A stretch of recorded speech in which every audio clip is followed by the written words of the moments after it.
Okay, it is early in the morning, and last night couldn't really sleep. So I thought I would maybe answer a question that some of you might have, but maybe after this video you won't need this answered anymore. But what is it? How do you go about doing this as a family? And you sort of have to divide it up into a variety of questions you have to answer. The first is what type of family you're talking about. Second is the length of time that you're thinking about. The third is how much money you're willing to spend. And the fourth is really what your goals are. And those all blend together, so it might, answering one or two of them might give you all the answers you need. But here's the first thing. As a family, we're doing it with 3 kids. If it's one adult, one child. If it's one adult, one teenager.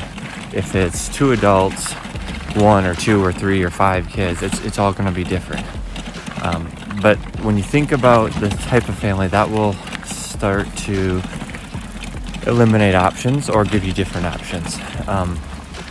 Typically, the lodging situation is as follows. You can either stay in an Airbnb, which is typically the most expensive. It's a little bit hard too because you don't know where Airbnbs are. You can go through a hotel site like booking.com and you can get independent apartments or rooms. Then you would go down to a hostel, which typically has a restaurant attached to it. It's more like a cheaper hotel. Or you can go to an albergue. An albergue is like typically a big room with a bunch of bunks and everybody just sleeps out there. Those are your main 4 options. Now there are some other ones you can research, and we'll probably be doing some of those because we've covered all of those so far. If you're just one person with a teenager and they can sleep in like a dorm room setting, that's the cheapest by far. Just plan on in between 10 to 15 euros a night, more 15 euros a night. If you have a younger person, you can get individual rooms. So you can get 1 bunk room, 2 bunk rooms.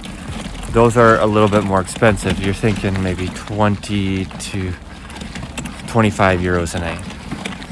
If you have more than 1 kid, so we have 3, we get rooms. We call ahead and see if they have family rooms. And so we'll do a family room with 4 bunks and just end up splitting a bunk between somebody or doing some other configuration. But those are harder to find. Sometimes you can get a room with 6 bunks in it. All of those have different costs.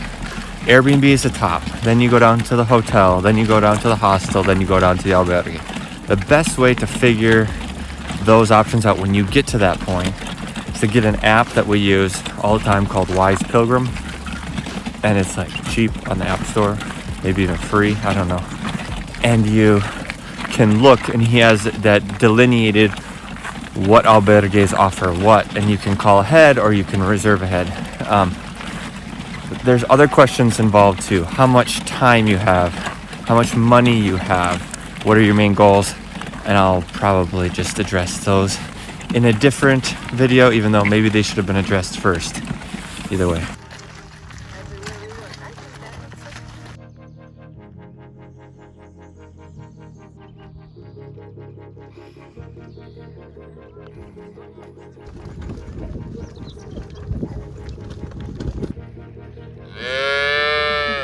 That's loud.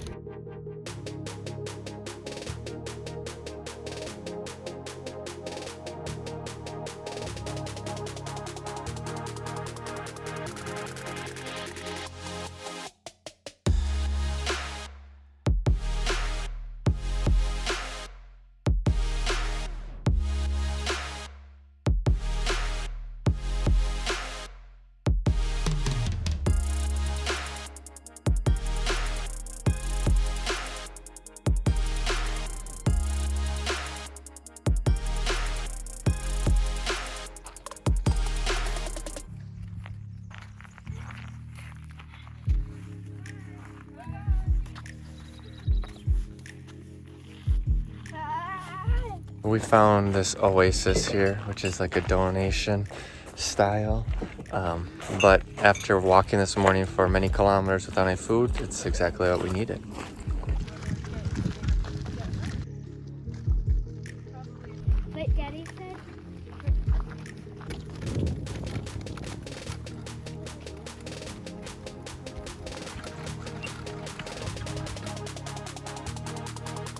There's a pilgrim. There's a nice pilgrim.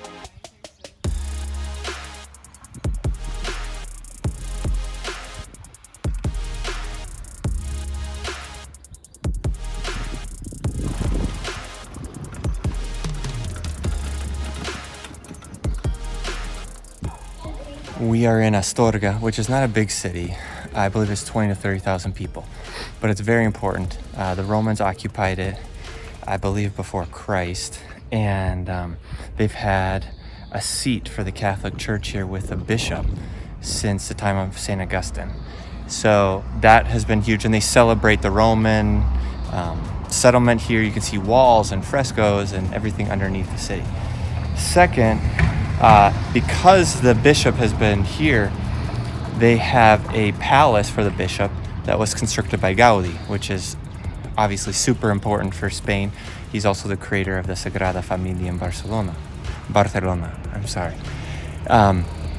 That's important. But another thing is they claim to be the entry port for chocolate, as when the New World was discovered and the cocoa bean was being brought in, it passed through Astorga, so they have a museum to the chocolate. And there's also stuff that happened with Napoleon here.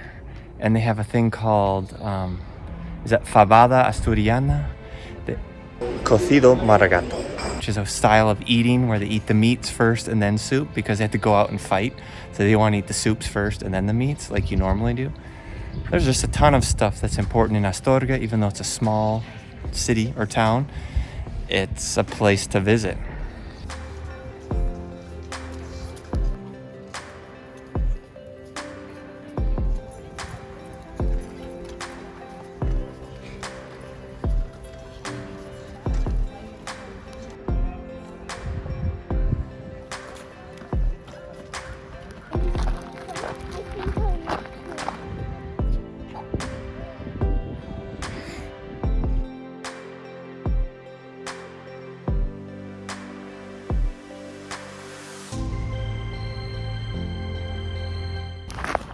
Hey, what are you?